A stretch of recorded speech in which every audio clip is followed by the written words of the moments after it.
Salut à tous et bienvenue dans ce nouvel épisode de mon quotidien de plante addict. Cette semaine, comme vous l'avez vu dans le titre, on va parler de mon Monstera variegata sur lequel j'ai fait une expérience. Mais pas que, on va parler également d'une plante dont je ne vous parle pas souvent, qui est somme toute assez commune mais qui me plaît beaucoup et qui se décide enfin à pousser chez moi. Et puis je vous montre ma nouvelle suspension.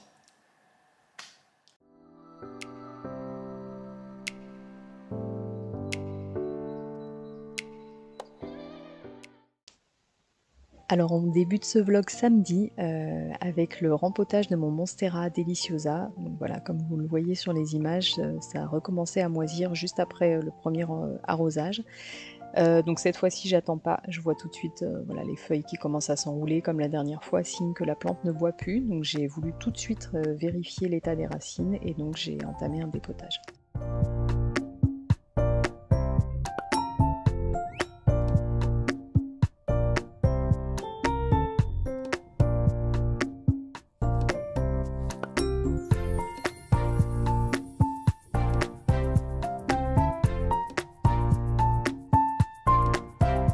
Alors j'ai été assez agréablement surprise de constater que les racines étaient en bon état, même les radicelles, donc je pense que j'ai agi à temps.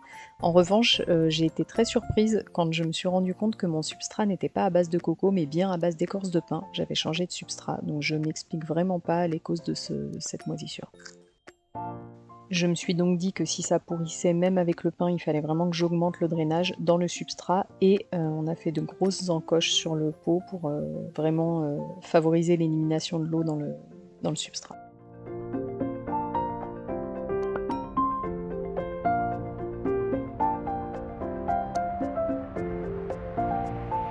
Les amis de YouTube, je reviens. Je vais chercher la perceuse. Je m'excuse, j'ai pas le même accent que Laetitia. Je suis pas aussi jolie. Tu sais que je vais laisser ça au montage. Hein. Quoi, le son, non? Bah oui.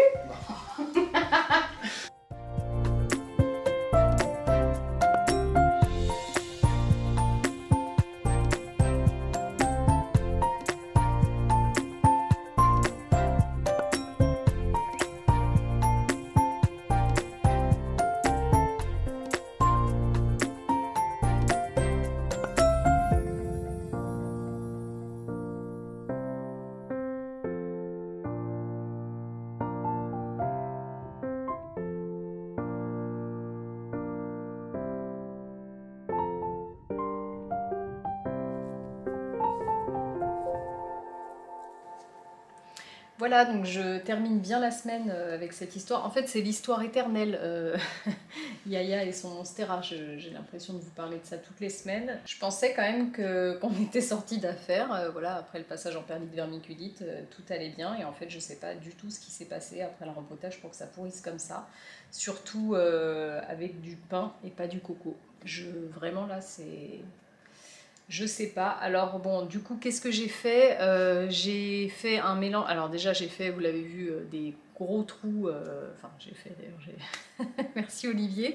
J'ai mon beau-père qui est venu m'aider parce que avec ce système de tuteur qui est accroché en dessous, je peux pas la manipuler seule cette plante. Donc j'ai demandé de l'aide à mon beau-père parce que c'est vrai que j'ai pas voulu traîner. La première fois qu'elle avait eu comme ça le substrat qui pourrissait, j'avais attendu presque 2 semaines en me disant ça va sécher, je l'avais mis dehors au soleil, j'avais enlevé la partie moisie au dessus, j'avais essayé de mettre de la cannelle, enfin j'avais un peu tout essayé et en fait évidemment ça n'a pas fonctionné. De toute manière je pense que quand le substrat a commencé à pourrir, vraiment il ne faut pas attendre parce qu'une fois que la moisissure est entrée là-dedans, vous pouvez faire ce que vous voulez à part enlever la totalité du substrat, rincer les racines, etc. Je pense pas qu'on puisse en venir à bout comme ça. Et d'ailleurs, dans l'euphorie, quand j'ai vu que les racines allaient bien, parce que voilà, la première fois, après avoir attendu, quand je l'ai sorti de là, en fait j'ai vu que les feuilles commençaient là, comme là d'ailleurs. Voilà, à se recroqueviller comme ça, donc là c'est que la plante a soif parce qu'elle peut plus boire. Quand je l'ai dépotée la première fois, les racines étaient en très mauvais état, toutes les radicelles avaient pourri et donc voilà, c'est pour ça qu'elle a atterri en perlite vermiculite. Là je m'attendais à la même chose, c'est pour ça que j'ai pas traîné.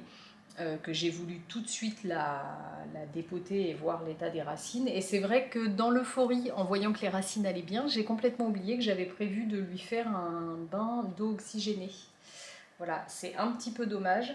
On va voir ce que ça donne. Alors, ce que j'ai fait pour le substrat, j'ai fait un équivalent un petit peu de l'aracé classique que propose Jungle Eden, mais j'ai rajouté une part de pouzzolane. Donc j'ai mis du coco, parce qu'ici, moi, j'ai pas de problème de moisissure habituellement avec le coco, et puis que là, en plus, celui qui a pourri, c'est avec le pain. Donc j'ai continué comme d'habitude. Coco, terreau, perlite, qu'est-ce que j'ai mis? Et donc j'ai rajouté de la pouzzolane en plus, en me disant je vais faire plus de drainage. Voilà, histoire d'être sûre que c'est les conseils que m'a donné Sauvane du compte Jungle Eden.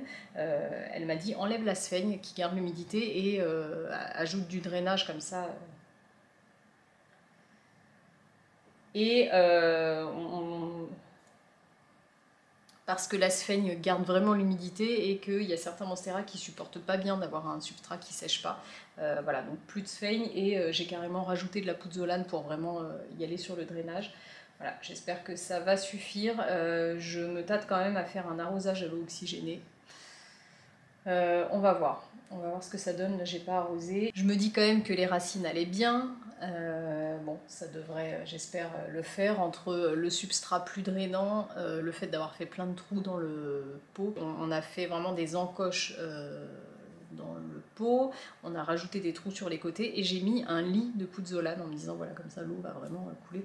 Donc là, je pense quand même qu'on ne peut pas mieux faire niveau drainage. Voilà, affaire à suivre.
Coucou! Alors aujourd'hui nous sommes lundi et je commence la semaine avec la réception d'un macramé. Alors comme je vous l'avais expliqué en story, mon mari m'a autorisé enfin. Il n'aimait pas du tout les suspensions aux fenêtres et j'ai un peu pris les devants en achetant une suspension pas très chère chez Castorama et pour lui montrer, parce qu'en fait parfois on voit des choses, je me suis dit peut-être qu'il l'a vu sur une photo que je lui ai montrée, il trouvait pas ça joli. Bon, il me disait que ça faisait maison de mamie d'avoir des trucs pendus aux fenêtres. Bon. Et puis en fait un jour j'ai regardé, tiens, il faudrait que je vous montre, d'ailleurs je pense que je vous l'ai jamais montré, j'ai accroché à ma tringle une boule en verre avec une grosse corne et dedans on a mis un poteau, d'ailleurs qui se plaît pas trop, un poteau ce mandjoula, il va falloir que je change ça. Et je me suis dit mais en fait on a un truc accroché aux fenêtres et puis ça il aime bien, alors peut-être qu'il se rend pas compte. Bon bref, je suis allée acheter une espèce de suspension là, en terre cuite qui du coup servira, toute simple, qui servira pour l'extérieur, et quand je lui ai montré il m'a dit ah bah oui c'est joli, et il m'a même dit que je pouvais en prendre une double. Alors je suis super contente, pourquoi ? Parce que ça me permet, alors évidemment ça va être pour les Hoya, parce que les Hoya sont des plantes qui ont besoin de beaucoup de lumière pour fleurir et que moi mes coins plantes ne sont pas à côté des fenêtres. Donc là il y a une fenêtre devant derrière la caméra en fait, face à moi. Et vous voyez où est ma plantagère, donc il doit y avoir 4 ou 5 mètres. J'ai d'autres plantes qui sont là-bas, mais voilà, en fait, j'ai rien autour des fenêtres, à part le Monstera variegata et la Zébrina qui sont là. Mais voilà, c'est pas idéal pour les Oyas. Et ceux qui fleurissent sont à l'extérieur et je pense que c'est pas pour rien, ils ont plus de lumière, donc ça faisait un moment que j'avais bien envie d'accrocher mes Oyas aux fenêtres et du coup voilà, je suis ravie d'avoir enfin le feu vert pour le faire. Donc je cherchais une suspension et puis je vous avais demandé un petit peu sur Instagram de me conseiller, de me montrer en photo vos suspensions parce que je savais pas trop où aller. Donc déjà je voulais vous remercier parce que vous avez été vraiment nombreux et nombreuses à m'envoyer les photos de vos suspensions et tout ça, et puis ça m'a donné des idées aussi, et donc voilà, cette créatrice est revenue plusieurs fois, donc je suis allée voir différentes boutiques, et puis voilà, c'est chez elle que j'ai trouvé mon bonheur, donc c'est Nature Suspendue. Vous la connaissez peut-être sous le nom de Hey Sweet Plants, elle s'appelait comme ça avant, et puis elle vient de changer, et ce que j'ai trouvé super sympa sur sa boutique, c'est qu'elle elle adapte, tout est adaptable en fait. Alors moi j'avais trouvé une suspension qui me plaisait, mais pas dans la couleur que je voulais, et une autre avec la bonne couleur, mais c'est pas la suspension que je voulais. Bon bref, on a fait un mix de tout, donc en fait elle m'a fait une suspension qui était en simple sur sa boutique et en blanc, elle me l'a mis dans la couleur que j'ai choisie et elle me l'a fait en double, voilà. Donc tout est adaptable, c'est super sympa, d'ailleurs il faudra que je regarde, je me souviens pas, je crois que c'est Elena le nom de ma suspension, mais je suis pas sûre. D'ailleurs c'est peut-être noté, on va voir, et si c'est pas le cas je vous mettrai ça en description. Alors, je découvre avec vous... Ah, c'est super joli. Alors voilà, donc moi j'ai choisi... C'est chouette. Ce qui était aussi important pour moi, c'était... En fait, j'avais des demandes bien spécifiques. Je voulais pouvoir mettre des pots d'au moins 15 et je voulais quelque chose d'un petit peu coloré. Et le taupe va très bien chez moi. Donc voilà. Et là, en plus, il y avait des petits fils dorés dedans. Donc c'était très joli. D'ailleurs, je dis taupe, mais je crois qu'elle appelle pas ça taupe. Oui, alors c'est ça, j'ai vérifié, le coloris, elle l'appelle muscade or. Donc voilà, en tout cas, c'est un ton un petit peu chaud dans les taupes, avec des petits fils dorés, c'est très joli.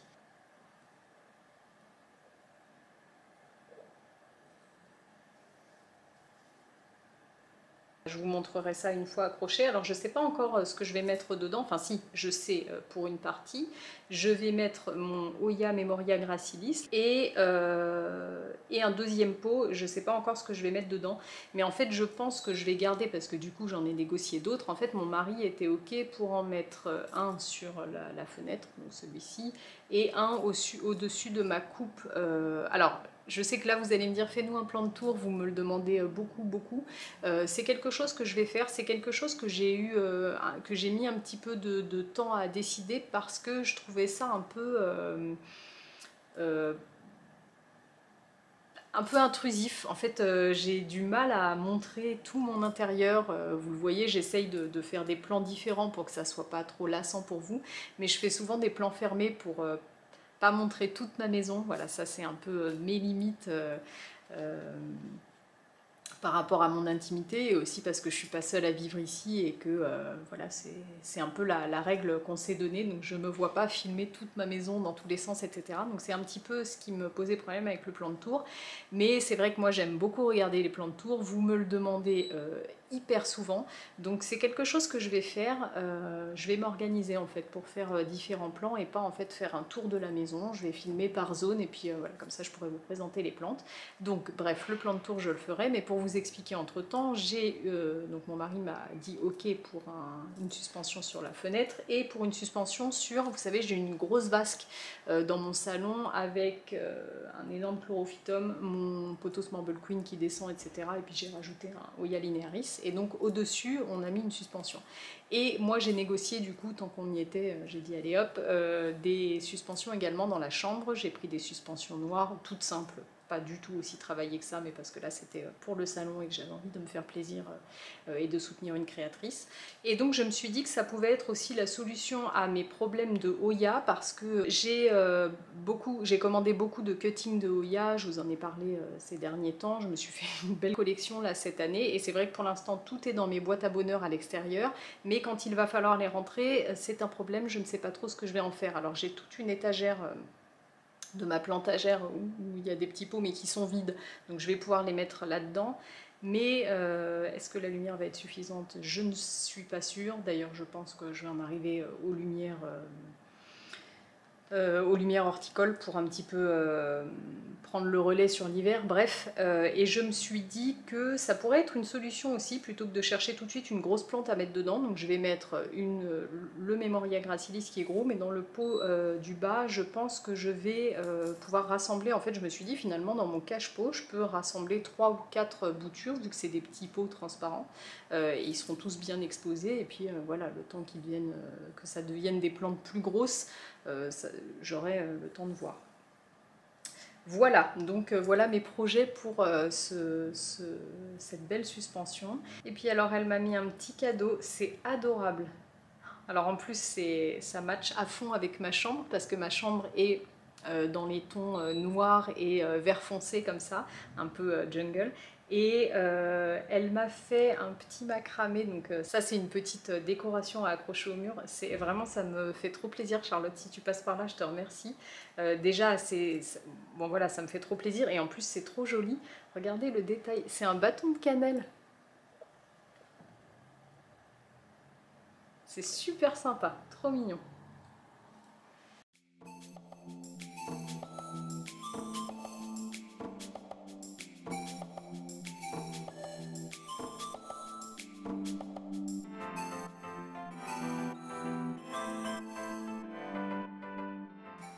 Coucou, alors là on en arrive à la partie de ce vlog où soit vous trouvez que je suis une aventurière qui aime tenter des choses, soit vous me prenez pour une folle et vous arrêtez de regarder mes vidéos. Voilà, alors j'ai testé un truc et j'ai attendu un petit peu avant de vous en parler sur mon Monstera variegata. Tintin, la beauté, donc que j'avais rempoté, ça fait maintenant 2 semaines, tout va bien. D'ailleurs vous voyez les racines poussent et sont en train de venir entrer en contact avec le tuteur, donc ça se passe bien. Là j'en ai une carrément qui est venue se planter dans le substrat et voilà, elles apparaissent à nouveau, donc c'est que ça a bien colonisé le nouveau substrat, tout est ok. Alors j'ai pas encore eu de nouvelles feuilles, mais bon, pour l'instant ça a l'air d'aller, donc je pense qu'elle est en train de coloniser le nouveau pot et qu'elle me fera ça après. Alors quelle expérience j'ai fait dessus? J'ai scotché mon Monstera variegata, oui. Alors en fait, j'avais 2 feuilles qui noircissaient, donc celle-ci et celle-là, vous voyez, qui brunissaient. Je ne pense pas que ce soit un problème d'exposition parce qu'elle est collée à une fenêtre plein sud, donc je ne pense pas que ça soit le problème. Je ne pense pas non plus que ce soit un problème d'humidité ambiante parce que j'ai 71%, enfin j'ai toujours voilà, entre 65 et 75% d'humidité dans l'appart, donc je pense qu'on est pas mal, surtout que là en plus j'avais la clim et la clim assèche l'air ambiant, donc je pense qu'en dehors de l'été ça va être encore mieux. Voilà, alors ça c'est ma petite conclusion, ma petite déduction, voilà. Je pense que le noir sur les feuilles s'est arrivé à cause d'un manque d'arrosage. En fait, quand je l'ai eu au début, le substrat, c'était un substrat, je sais même pas ce que c'était, je suis même pas sûre que ça soit de la tourbe. Enfin, en tout cas, c'était très très compact. Il y avait même une espèce de mousse verte dessus. D'ailleurs, je vous l'avais montré dans la vidéo de l'unboxing de mon Monstera variegata quand je l'ai reçu. Et puis j'avais pas osé le rempoter tout de suite en me disant je vais quand même la laisser atterrir, sortir une nouvelle feuille, etc. Bon, donc du coup les premières semaines, même ça... Ouais, j'ai dû bien mettre plus d'1 mois à le rempoter, je me rappelle plus. Ah bah oui, beaucoup plus que ça. Beaucoup plus, j'ai dû la garder au moins 2 mois dans l'ancien substrat. Donc j'osais pas trop l'arroser, je l'arrosais doucement, j'osais pas mouiller complètement la motte. Et je pense que j'espaçais trop les arrosages. De toute manière, moi je suis plutôt de la team, j'arrose pas assez que j'arrose trop. C'est mieux, hein, il vaut mieux ça, mais moi je suis des fois un peu trop dans le trop peu. Et donc je pense que ces taches, c'est venu d'un manque d'arrosage, parce que c'est suite à ça que c'est apparu. Bon bref, donc j'avais une petite tache comme ça, et puis j'en avais une autre ici. Et en fait, ça a commencé à gagner du terrain, donc j'ai coupé. En me disant, bon, de toute manière, c'était pas joli d'avoir une partie noire, j'ai coupé. Et puis, je suis tombée sur un forum, d'ailleurs pas sur un forum, sur le groupe Trocta-Plante conseil, quelque chose comme ça sur Facebook. Et en fait, j'ai vu une dame qui disait qu'elle avait coupé les parties noires de son Monstera variegata et qu'elle les avait scotchées avec du scotch transparent et que ça avait arrêté le brunissement de la feuille. Sur le coup, je me suis dit que c'était une drôle d'idée. Et puis, j'ai vu que le message datait de... ça faisait plusieurs mois. Alors, je me suis dit, bah tiens, je vais la contacter, puis je vais lui demander ce qu'il en est. Et en fait, elle m'a dit, eh ben, écoutez, ça n'a pas bougé depuis, voilà, je vous envoie une photo un mois après, etc. Et la photo était identique. Alors, je prenais quand même le risque, hein, que ce soit quelqu'un qui me raconte des bêtises et puis qui m'a envoyé la photo à 2 jours d'écart, mais je me suis dit, bah tiens, je vais essayer, de toute manière, ça me coûte pas grand-chose. Et donc j'ai scotché mon Monstera variegata et ça fonctionne. Donc ça fait plus d'1 mois que j'ai fait ça et regardez. Voilà, donc vous voyez, j'ai coupé, alors j'ai désinfecté les ciseaux avec lesquels j'ai coupé ça, j'ai coupé et j'ai tout de suite mis du scotch cristal et alors voilà, ça a repris un tout petit peu parce que j'avais déjà essayé de couper, ça remontait, donc je me suis dit de toute manière, là ça va gangréner toute la partie blanche, donc de toute manière je risquais pas grand chose à essayer puisque j'avais pas trouvé de solution, et ben ça fonctionne. J'ai scotché mon Monstera variegata et ça fonctionne. Voilà, alors bon, je peux pas vous le recommander parce que je sais pas si c'est un coup de chance ou pas. Sur l'autre, je l'ai pas fait parce que ça n'évoluait pas. Si ça évolue, je ferai pareil. Je viendrai couper comme ça en biais et je scotcherai. Bon voilà, je peux pas vous dire que c'est un bon conseil parce que bah, déjà je suis pas sûre que ça soit très très bon pour la plante et puis peut-être que c'est juste un coup de chance qui fait que ça a fonctionné, mais en tout cas voilà, ça fait plus d'1 mois et ça a arrêté alors que quand ça noircissait c'était immédiat, hein. Je coupais, quelques jours après ça continuait à monter. Voilà, donc je vous fais mon petit retour d'expérience un peu fou. Le scotch post-coupure, ça a l'air de fonctionner. Bon, sinon je voulais vous montrer un autre truc. Ce matin, j'étais en train d'arroser mes plantes et là, je vois... Tintin. Je suis trop contente. Alors, mon beau-père, qui regarde mes vidéos, se moque de moi parce qu'il me dit que je passe mon temps à dire « Oh, je suis trop contente, je suis trop contente !» Alors, ben, en fait, c'est vrai que je dis ça tout le temps, mais en même temps, je vous raconte des trucs qui me rendent heureuse, donc je vais pas vous raconter les galères que j'ai. Il n'y a pas trop d'intérêt, déjà c'est pas en rapport avec les plantes, si celle-là je vous les raconte quand même. Mais voilà, on est là quand même plutôt pour se partager des moments sympas, je vais pas vous raconter des trucs pas cool. Et donc voilà, ça me rend contente, alors voilà, je suis trop contente. Bon, alors bref, donc je suis trop contente parce que mon bégonia nénuphar pousse enfin. Alors là, vous avez quand même devant vous la personne qui disait qu'elle n'aimait pas les bégonias et j'en ai quand même 2 à mon actif aujourd'hui que j'aime beaucoup. Voilà, bon, il n'y a que les idiots qui ne changent pas d'avis, hein, et puis les non influençables, mais a priori je suis très influençable. Alors, ce bégonia, c'est d'ailleurs le tout premier troc de plantes que j'ai fait. J'avais dû troquer ça à l'époque, certainement contre un cutting de mon pothos Marble Queen, qui était le seul truc que j'avais d'assez grand pour le couper et le faire bouturer. Et je m'en souviens très bien parce que ce jour-là, enfin cette semaine-là, j'avais fait 3 trocs postaux, échanges postaux, et sur les 3 j'ai reçu que celui-ci, donc je m'en souviens très bien. Bref, c'est la toute première plante que j'ai troquée, et donc vous voyez, ça remonte parce que ça devait être peut-être au mois de février ou mars, quelque chose comme ça, hein. Et depuis, pas de nouvelles, c'est-à-dire que, alors j'en avais 2, deux boutures donc, qui étaient racinées et je les ai donc plantées voilà, au mois de mars. Rien ne changeait. Donc j'ai fini par en couper une des deux que j'ai remis à raciner parce que je me suis dit la tige est longue, les racines sont loin et ça n'arrive pas à ressortir. Parce que j'en ai bouturé en eau un autre bégonia que j'ai sur ma plantagère. Celui-ci, je l'avais bouturé, enfin j'avais fait plusieurs essais, mais en l'occurrence, celui que j'avais bouturé en eau, les petites feuilles étaient ressorties d'ici, et puis j'avais dû planter la feuille comme ça à plat. Donc là, je me suis dit, ça se trouve, ça fonctionne pas. Bon, bref, l'autre, je l'ai coupé, il est en train de raciner. Est-ce que c'est le fait de l'avoir coupé? Est-ce que, je sais pas, je pense que je l'ai arrosé un peu plus aussi. Je sais pas, enfin en tout cas, je suis trop contente parce que ça pousse. Enfin.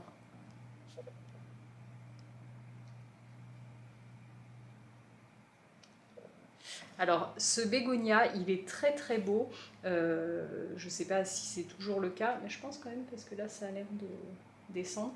La dame qui me l'a échangé m'avait montré une photo de sa plante mère et donc c'était une cascade. Il était énorme, super gros, avec une cascade comme ça de feuilles qui étaient un peu superposées les unes aux autres, des grosses feuilles comme ça. Super beau.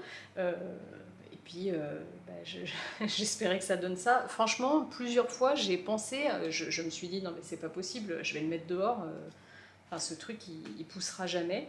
Et ben comme quoi il faut être patient et alors peut-être, ah oui, j'ai gratté aussi un peu, j'ai fait un trou autour de la tige en me disant peut-être que ça n'arrive pas à sortir, mais bon, il n'y avait rien qui sortait. Je sais pas ce que j'ai fait pour que ça fonctionne, en tout cas ça fonctionne et je suis trop contente. Voilà, donc je voulais vous montrer ça. Alors cette semaine, j'ai également repris le sport après 5 ans d'arrêt, alors avec du sport un petit peu en dents de scie à la maison comme je gardais ma fille, mais donc là on est sur une reprise de la salle et je tenais à le mettre ici pour m'encourager à continuer. Nous sommes sur une reprise sportive. Et voilà, c'est la fin de ce vlog. J'espère que cette vidéo vous a plu. Je vous souhaite à tous une très bonne semaine et je vous dis à dimanche prochain.